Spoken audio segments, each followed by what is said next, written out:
Welcome to episode 20 of the Adventuring for Mere Mortals podcast. This week, Trev and I sit down with friends Doug, Luis, and Tim to talk about the Register's annual Great Bicycle Ride across Iowa. All right, you boys ready for the RAGBRAI rundown? This episode, we're breaking format in that we have the RAGBRAI crew, and we've got folks of all different backgrounds. It's got Trev, of course, Doug, high school friend, Tim, college friend, and then Luis, who was unable to join us this evening, but he joined us for the ride. But we'll just go ahead and jump in with introductions. Yes, my name's Doug. I live in Indianapolis. Trevor and I went to high school together, grew up just a few miles apart. Before RAGBRAI, I had very little cycling experience. I actually picked it up this year as I've been training for a half-distance Ironman. So bought a bike and started riding.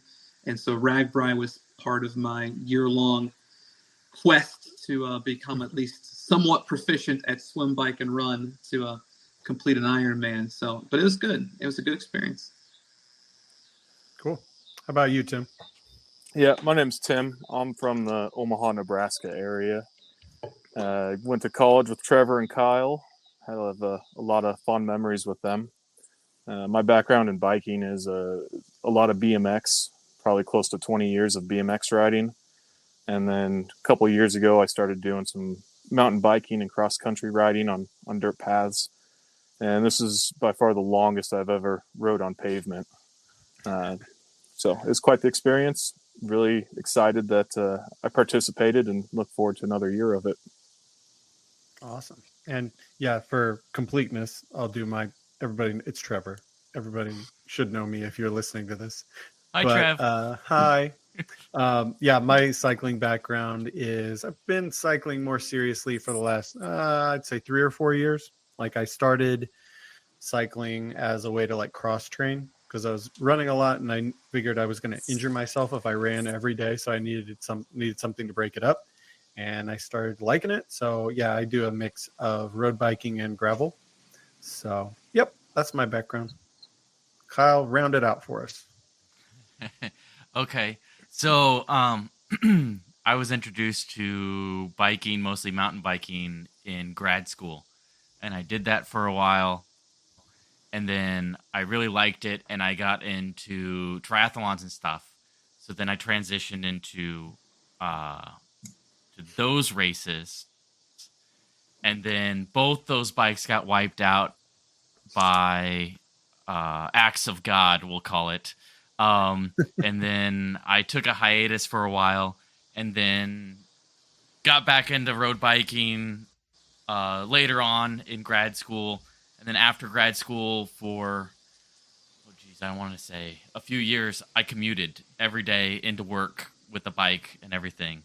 That bike eventually died, and I didn't have a bike for a while. And then I found gravel biking, and it's awesome. And then I did that, and then Trev talked me into doing RAGBRAI this year. Yeah. So I brought it back and upped the mileage.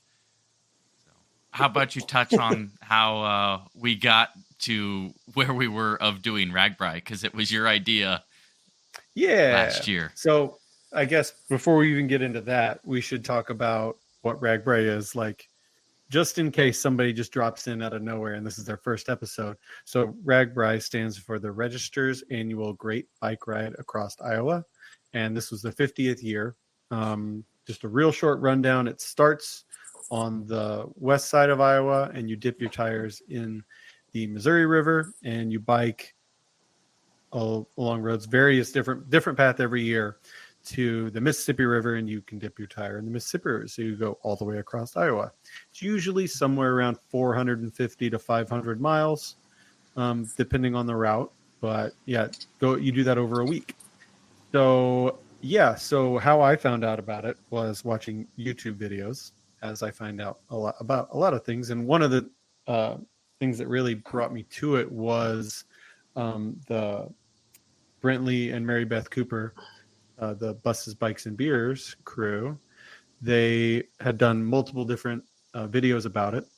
And I was like, wow, they made it sound really cool. And they did a great job of explaining what it is and how nice everybody in Iowa is, how great the pie is. So I was like, that got put on like one of my bucket lists, or my extensively long bucket list of things I want to do. And this year, I just made the decision that this was the year that it was going to happen. So then I started recruiting people. And I got 5 people. And my parents, since they were in that nice retirement, they actually came and were our support crew too, which ended up being kind of a godsend. And we'll get into why that was so great, I'm sure.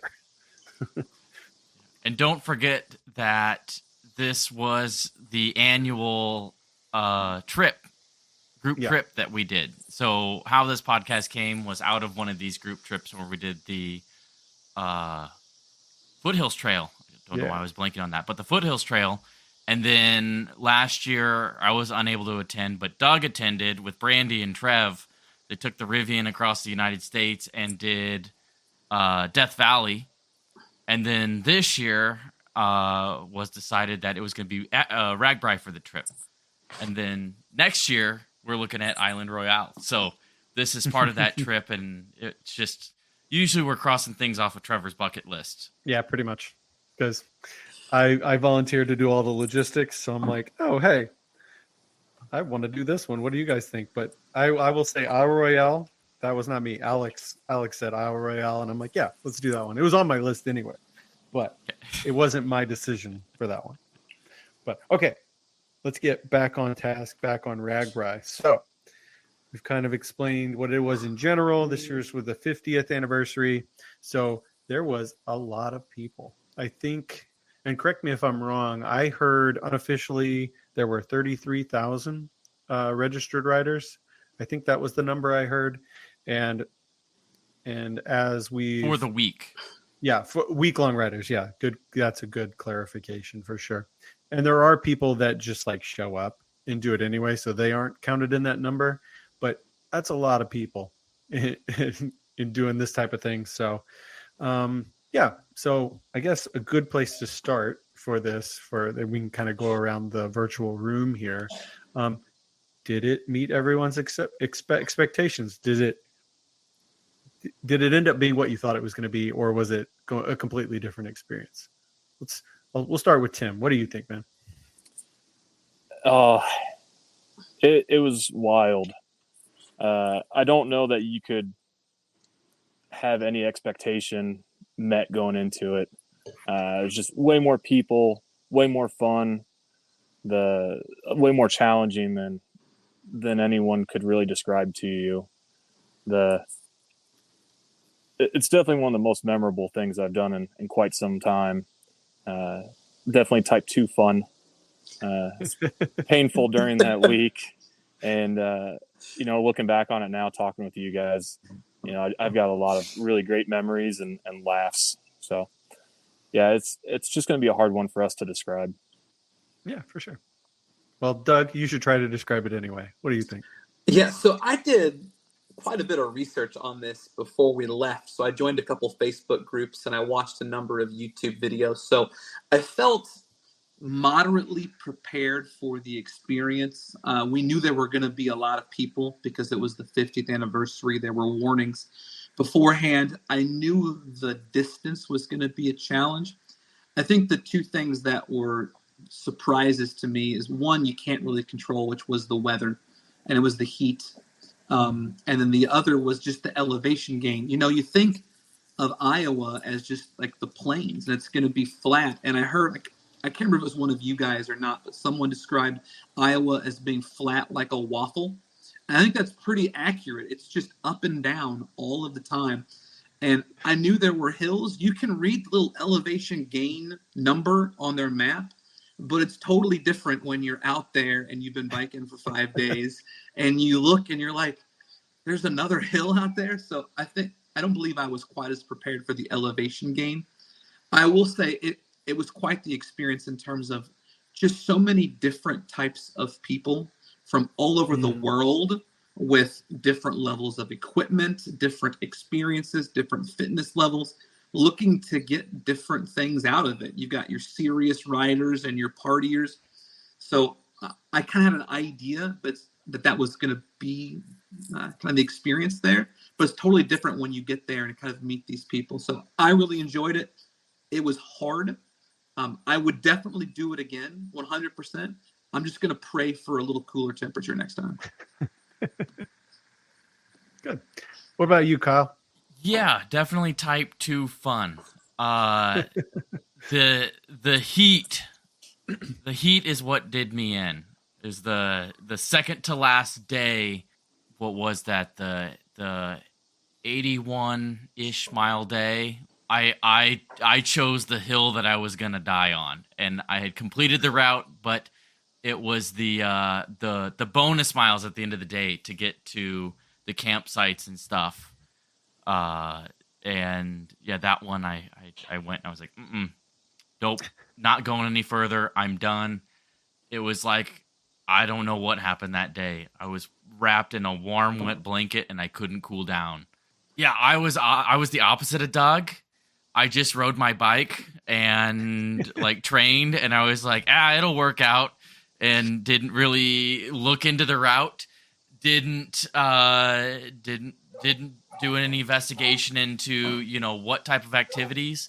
I was kind of jaded because everyone that I talked to, especially around here, on some of the rides that I did for training, I would run across people from RAGBRAI, or that had done RAGBRAI in the past, and they're like, it's awesome, it's a rolling party, you just get on your bike and you ride. And what I didn't estimate was that this year was a little longer route than others, and just how much time we were going to be spending in the saddle. But like Tim said, looking back, I had a blast. The best miles were early in the morning, whenever I rode with Tim and Doug, and actually whenever we had the whole group together, and we were just BSing with one another. And because we were having those conversations, people were engaging with us, and it actually felt like a community versus later on in the day when you're just trying to throw down miles to get to camp and out of the heat and everything. So I think we got a taste of a little bit of everything, and that was awesome. Yeah. And yeah, as for me, like I went in, like, yeah, as I said, I'd watch a bunch of videos, so I knew what it was all about. And like after a day or two, I felt a switch in my brain. It went from like, oh, I'm just going to go have fun and relax, to, no, this is like a challenge now. Like it switched in my brain. It's like, nope, we're just going to, and I still had fun. I enjoy those type of things. Like all of these guys know, I enjoy pushing myself and making it hurt a bit. So I still enjoyed it, but those long hot days, it was just, I just went into my little pain cave and I liked it there, and it just kept going. So I still enjoyed myself, but it ended up having to switch in my brain. So I would still stop and have my beer and stuff, but then it's like, nope, back to business. We got to go. Yeah, we hardly saw Trev like after 7 a.m.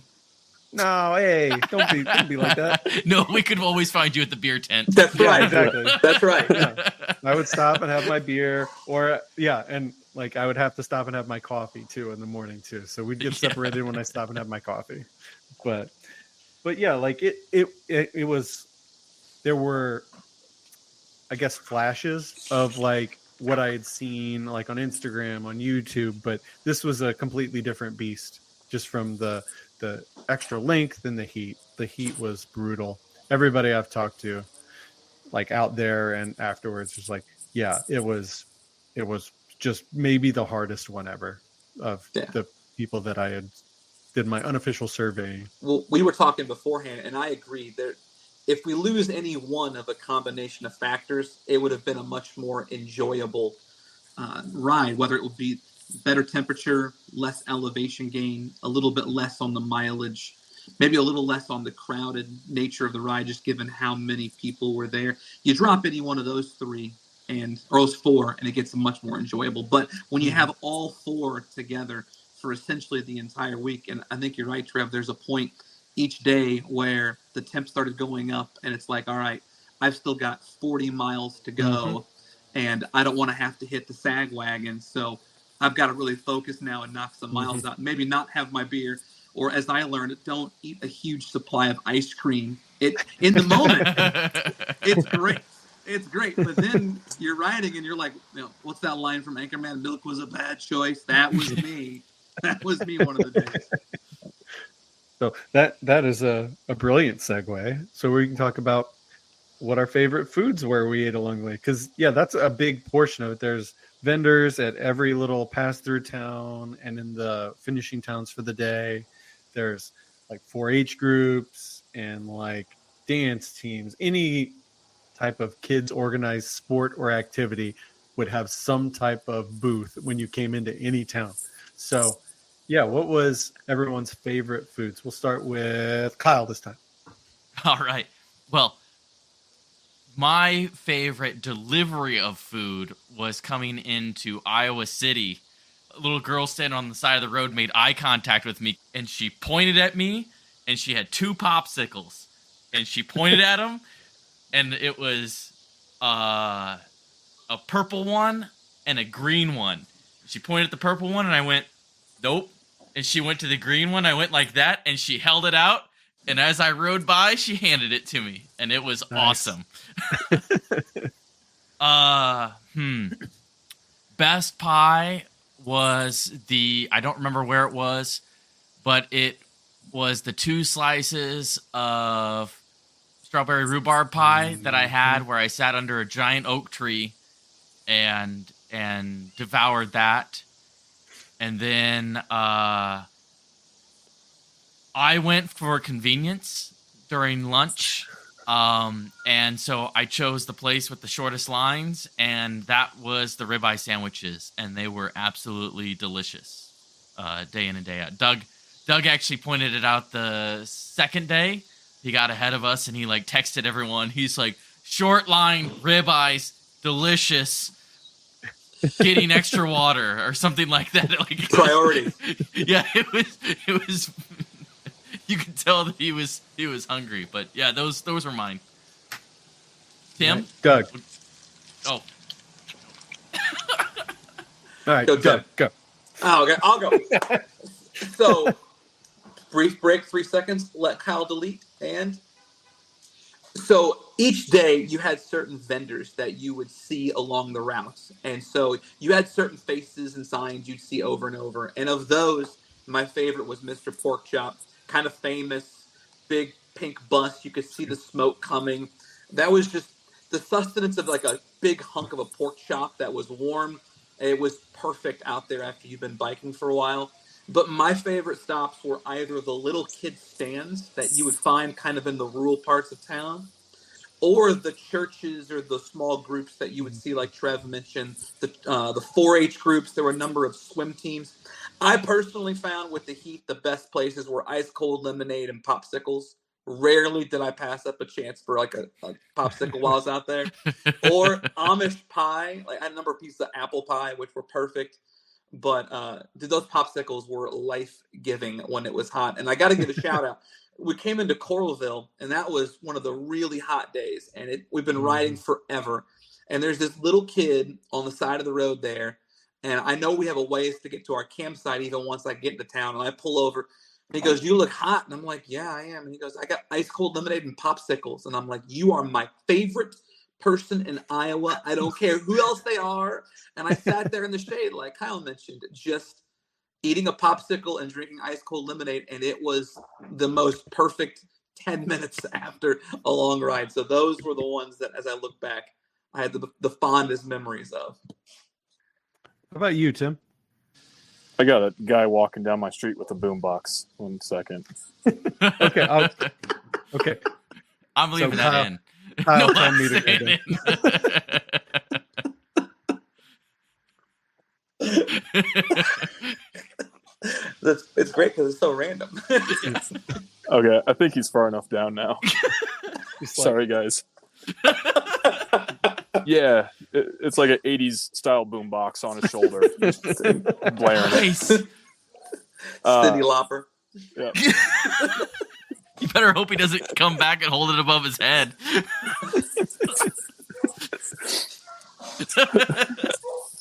I'm sorry about this, guys.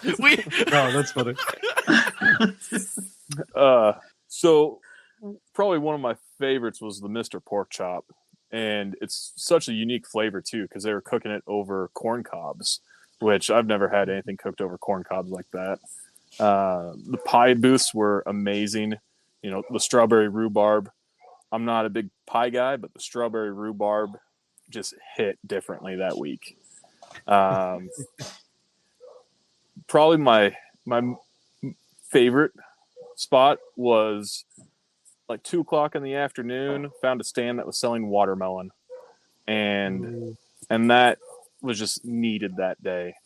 But the food is probably one of the things that I regret the most about this trip is that I passed over a lot of food shops along the way, or went to the ones that had the shortest lines, just to try to keep moving and keep trying to get some miles down before it got hot.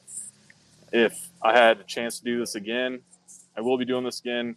I think trying to eat smaller meals throughout the day at different places is going to be the way to go. There's so many options that I just missed out on because I was trying not to suffer as much. Yeah, that's fair. Yeah, that was one thing that was just always in the back of your mind was it's going to get hot. I've got to get moving before it gets too hot, and then I'm miserable. Yeah, and it got hot quick. Like, I remember 11 in the morning pretty much every day, and that's when the switch flipped in my brain was, okay, it's time to get to lunch. Let's not dilly-dally and then keep going because too much. Yeah, the mornings were nice. It was cool. You can knock out miles. You know, you didn't mind taking your time. But, of course, you're right. You always had in the back of your mind. You knew what was coming. But and yeah, I loved in the morning just the hum of bicycle tires on the road. Yeah, because that's when people were still kind of in a group together. They hadn't like strung out from stopping for whatever random reasons. So there was usually a good group of people together and maybe talking, maybe not. But yeah, to wrap up food, my favorite food place was, Doug, you might be able to remember what town we were in. It was on the 100-mile day, and we stopped. I think it was at a Methodist church or a Baptist church. It doesn't matter what denomination it was, but they had a deal. For $10, you got a made right sandwich, which for those of you not aware is a sloppy Joe without the sloppy part, a bag of chips, piece of pie, and a water for $10.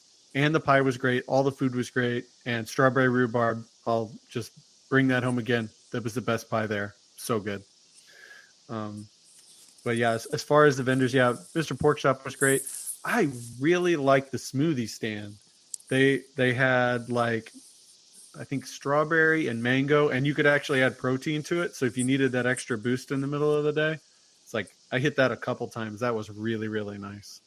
I can't remember the smoothie stand's name, but it was the one smoothie stand. But yeah, right. I think that was the Rippy.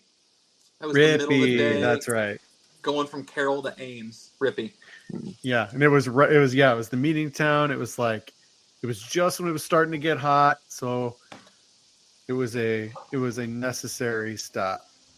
Well, it also worked out because you and I were together that morning, and we were in a long draft line going from Jefferson to Rippy, and we were moving, and we got to Rippy pretty early, but we were both pretty tired. It's been a good, really eventful and quick morning, and it's like we need sustenance, and all of a sudden, like God placed this church perfectly right as you come into Rippy, and then air conditioning, like you could go into AC. Oh yeah, I forgot about that. Doug has a nose for AC. I think every time we found later in the day, it's like, where's Doug? I'm in the air conditioning here at this church or this. Hy-Vee. Remember, I went to a Hy-Vee for air conditioning for a little bit. Wow. The root beer at the beer tent too was Ooh, spectacular. yeah. Yep. It was just slightly carbonated. You weren't belching as if you had a beer. I pounded 2 of those at every beer tent. No. And that was, I didn't think about that, like going in, that the beer tent would have that, but it ended up being great because not everybody wants to drink beer, and they still want people to come out. Because, and a nice thing about the Iowa craft beer tent is there was this family farm that was there with them every day. So I think it's a fairly big farm. But yeah, they had great brats. I think they might have had pork chops as well, but that was another good food thing.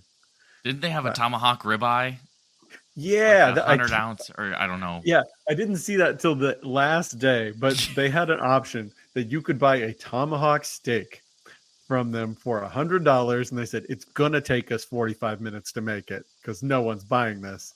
But I couldn't believe that was an option. It looks like we have been joined by the last member of our crew. Luis. Hello there.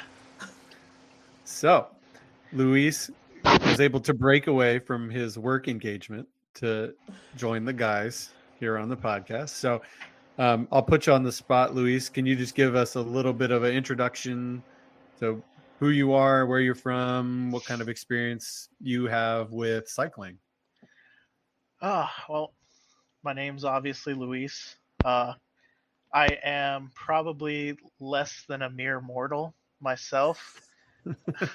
I've been what you could call mountain biking here in Nebraska for like 2-3ish years on and off now with Tim.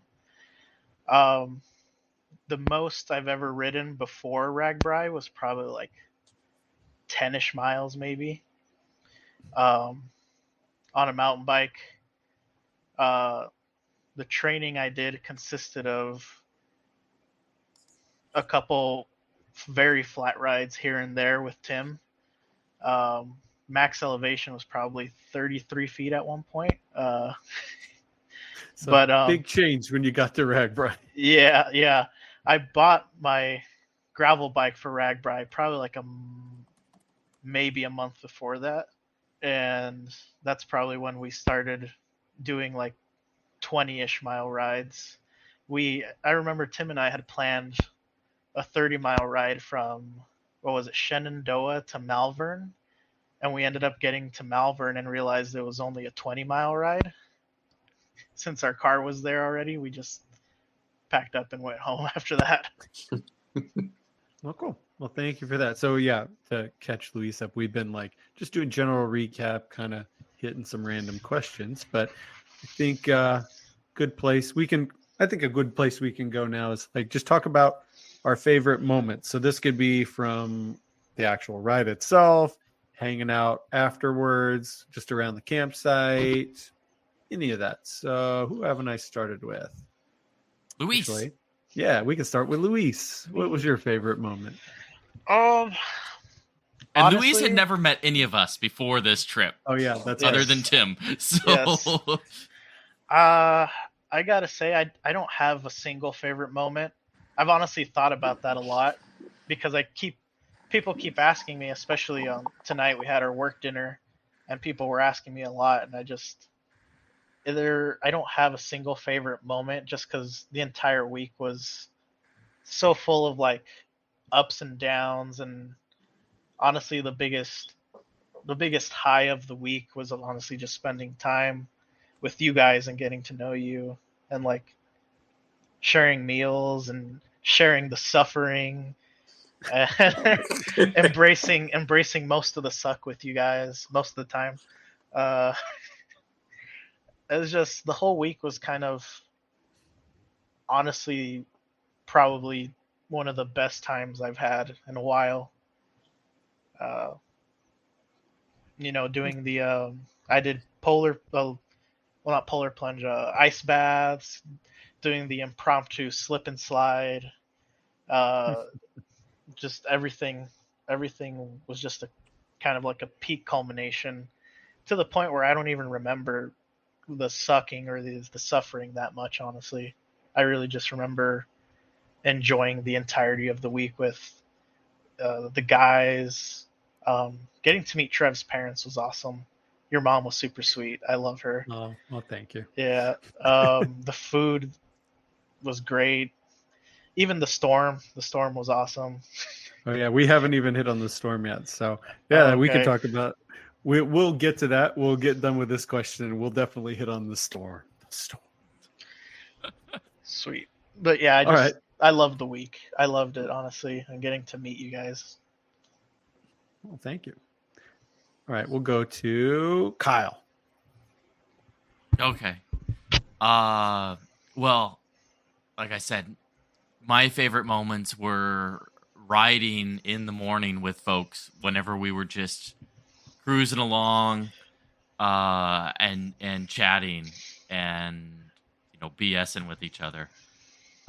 Luis said that he might be less than a mere mortal, but I contest that because Luis was an absolute beast, and he talked about doing the ice bath and the slip and slide and everything like that, and it was fantastic because I rode with him a fair bit, and he would come in and be like, "Guys, I'm tired, and then he'd like look over, and like when he saw the ice bath, he's like, "But I'm going for an ice bath," and then you come back, and then the next day, we go on and be like, "Guys, I'm really tired, and then you like look over, is that a slip and slide? And then you go off. I mean, it was fantastic, and it's those types of memories that made this ride for me. So, Luis, thank you. Thank you, Kyle. I'm glad you remember me fondly. All right, we'll go to Tim. My favorite memory or most memorable moment is the morning that Kyle, Luis, and I rode gravel as almost a shortcut. I don't know if it really was. It was a shortcut because we didn't have to backtrack. Our campsite was far enough off of the what am I trying to say? Our campsite, yeah. Our campsite was far enough away from the route that we ended up doing maybe 7 miles of gravel to meet up with the route. But we came up over top of this hill, and it was a nice crisp, 60s, 70-degree day or morning. And there's a little haze, and you could just see all these rolling hills, all the fields. And it was just a really beautiful morning to have. And that moment of just standing there and taking it all in really helped you appreciate Iowa in a little bit different of a way. That's what I thought RAGBRAI was going to be like. That was a very beautiful morning, honestly. All right, Doug. Yeah, I'm actually thinking as you guys are talking, trying to narrow it down to one, and that's hard. I'd say just experiencing Iowa. I'd been to Des Moines once before, but just getting to go through like really small towns that kind of reminded me of like where we grew up at. Cornfields, rolling hills, middle of nowhere, super nice people. I did really enjoy the 2 college towns, getting to see Ames and Iowa City. That was pretty cool. The people that we met from all over the world, they give you these little, call them license plates, but little papers that you can put on the back of your bike, and you can put your name and where you're from. And they really are great conversation starters because there may be someone from a place you visited or someone near where you are, like Trev. I know there were a number of people from Bloomington. I saw some from Indy on the route, and just having conversations with random strangers. But if I had to pick just one moment, it was coming into camp each night, or each afternoon usually, and you're exhausted and you're tired, and knowing that Trev's parents were going to have lawn chairs out, they were going to have a fan going, there was going to be cold drinks and a cooler, and we could sit there and they were going to probably make us dinner that was going to be ready in like an hour. Like that was game changing, and that was great. And plus, like I knew Trev's parents from when I was a little kid and haven't seen them much since we all graduated and moved away. So spending time with the guys and seeing Trev's parents and spending time with them for the first time in like 15 years was really cool. Yeah. And I guess I'm the only one left. So if I can narrow it down, my favorite experience was probably the gravel day. So I was the only one of our crew that did the entire gravel day, and it was just a completely different experience than the rest of RAGBRAI. So on that day, we were in Storm Lake. We were leaving Storm Lake, and it was real crowded, congested road coming out of town. And then you just saw the sign that said gravel straight. Everybody else turns left. And as soon as you got out there, it dropped down to maybe, I'd say 1 to 3% of the riders did the gravel option. And it was just, I'll call it bliss. That might be an exaggeration, but it was great. Like, it's made me realize why I love gravel so much, because you have to be constantly engaged, because you have to be watching where your tires are going. You can still just experience, and you didn't have to worry about other riders around you. It was more, you just got to focus on yourself and look inward and look what you were doing and focus on what you were doing. And I don't know, it was just great. I ended up absolutely filthy, because you're on a gravel road, and you could later on in the day, like, you'd hear people whispering, it's like, well, that guy did gravel, because I'm just dusty and my whole bike is coated in dust, where everybody else shiny road bikes are just going down the road through the towns. But yeah, I would definitely say it was the gravel day. I loved it. I would do a whole week of gravel if I could. Definitely noticed how everyone in the group is like, oh, I loved hanging out with everybody. And Trev's like, dude, my favorite part was when you all were gone and it was super hard. That was the best. Hey, I came back in and hung out with the crew, but yeah, I like my alone time from time to time. I'm gonna leave that one alone. All right. So let's I think we've kind of hit RAGBRAI and like our feelings about RAGBRAI so far. I think we did a pretty good job with that. So I think, like, since a big part of this podcast is talking about how to make outdoor spaces more inclusive, more welcoming for everyone, I think it's important that we should talk about, like, the inclusive behaviors or topics or things that we saw at RAGBRAI. And it may or may not have been intentional, but I saw numerous things throughout the week that were actually super inclusive.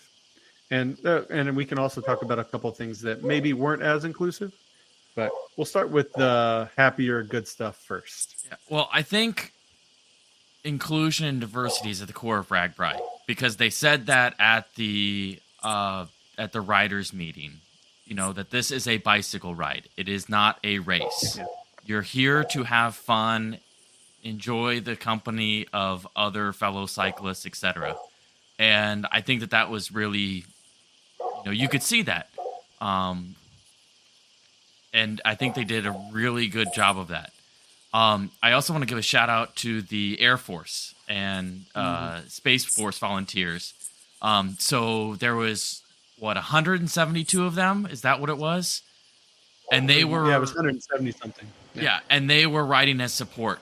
And so I had a chain come off on a hill, and I kid you not, I got to the side of the road, and within 10 seconds, I had 2 Air Force folks on top of me.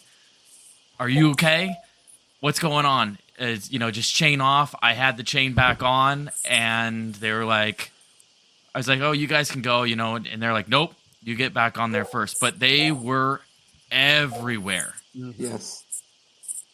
Yeah, like So- I actually have an experience with the Navy or the Air Force folks as well. So I think that was day 3 or day 4. I wrecked pretty hard.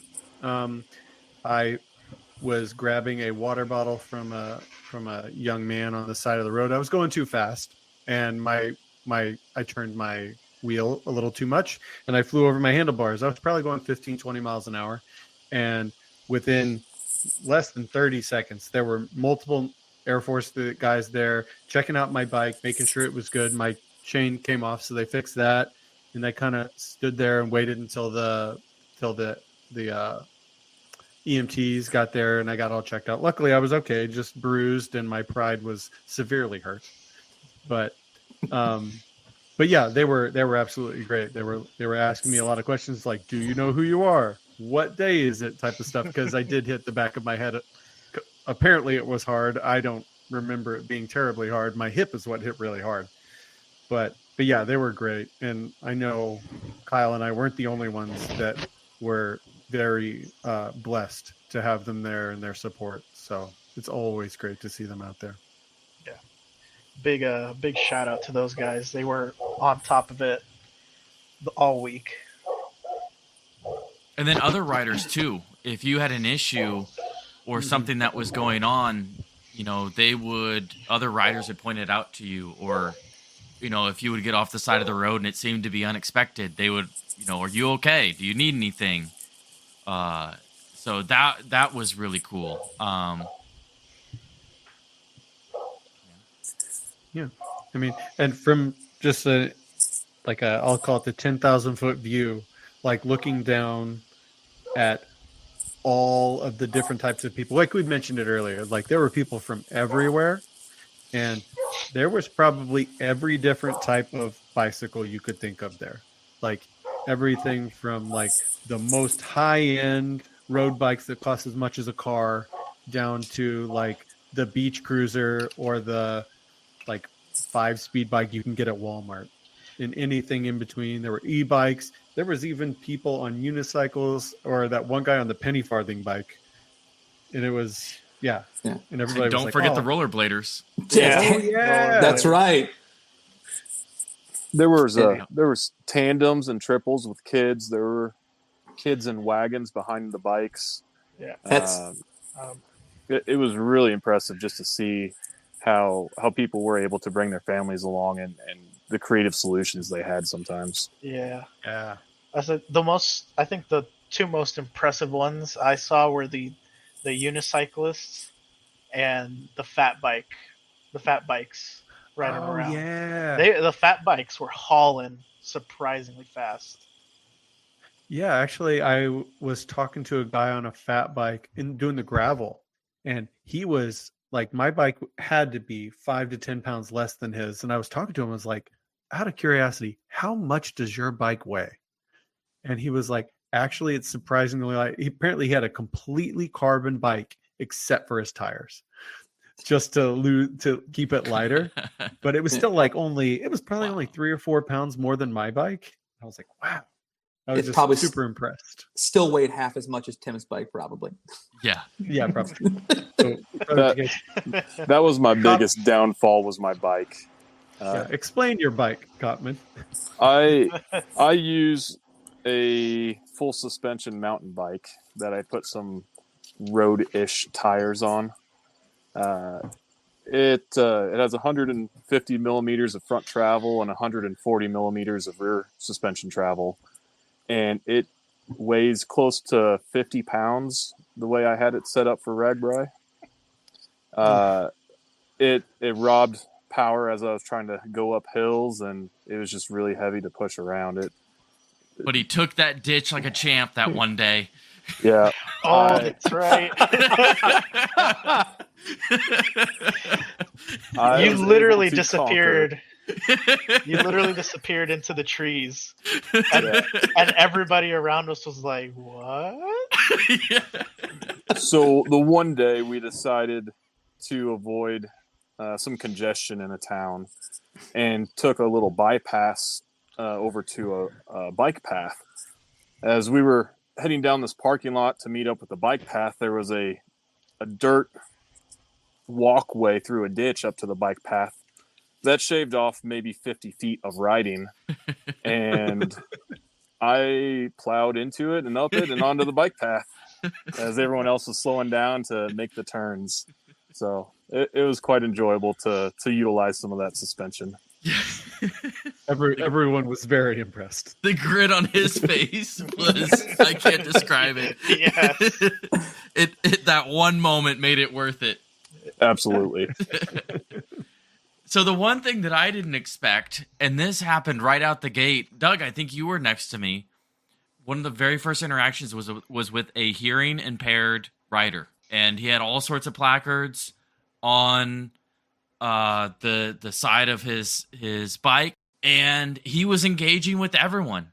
He was gesturing, laughing, having a good time, everything. And that was just really cool right there. First day, first thing in the morning, trying to, I don't even think we were on the route yet. I think we were trying to make our way to the route. That's right. And he's just there, like, oh, this is crazy. So many people and everything. And, yeah, I ran into him later that day getting water. We were almost done with the day.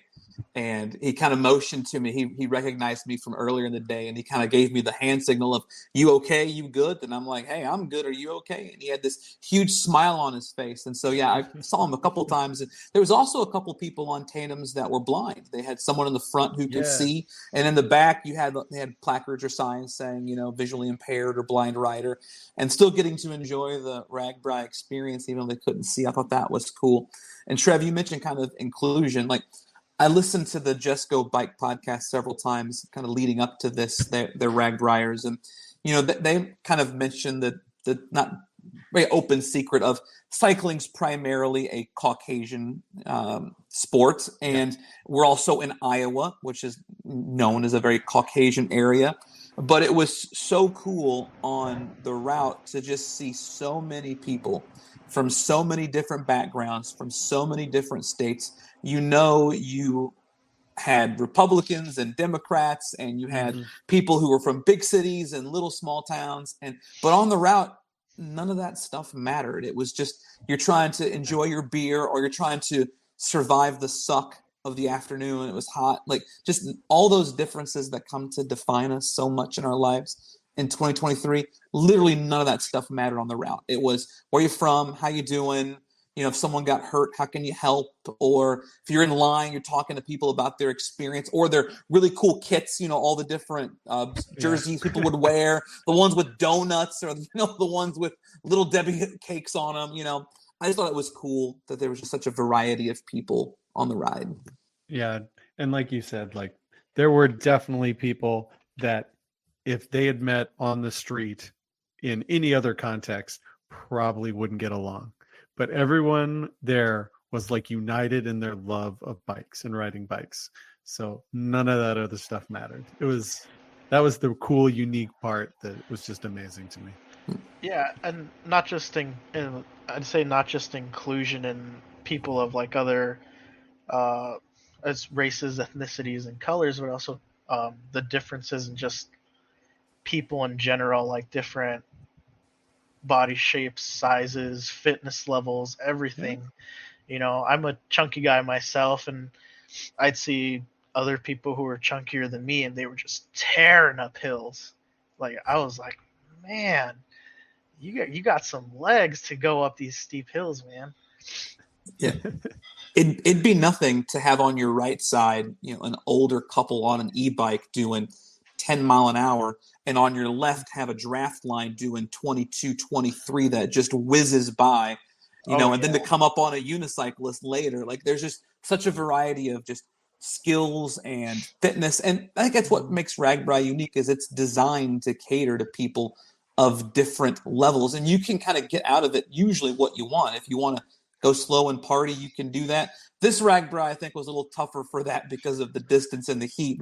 Or if you want to be a serious cyclist and go kill the miles and get some good MPH going, then you can do that too. Yeah, definitely. Yeah, Doug mentioned the vision impaired riders and on the tandems. Coming into the first meeting town on the first day, I was actually right next to one of those tandems, and I was just there, so I overheard the conversation. But turned out so on a tandem, the person in the front is the captain, and the person in the back is the stoker. So the captain was describing the town as they came in. So he was saying, straight ahead, there is a big water tower. It's white. We're going to come down this little hill, and there is a stream with a bridge as we're coming into the town. I thought, it was like, it just had never occurred to me that that's one way that a vision impaired person could experience and see what their friend was experiencing through their words. So I thought that was a really, really cool experience. I was glad I was there to overhear it, because it really kind of makes me appreciate what I have. Yeah. Hey, Luis, how did we do? I mean, you hadn't met any of us outside of the group chat. How did we do in terms of, welcoming you? What were your expectations? So first off, I have to say that I honestly miss hearing Kyle laugh his butt off.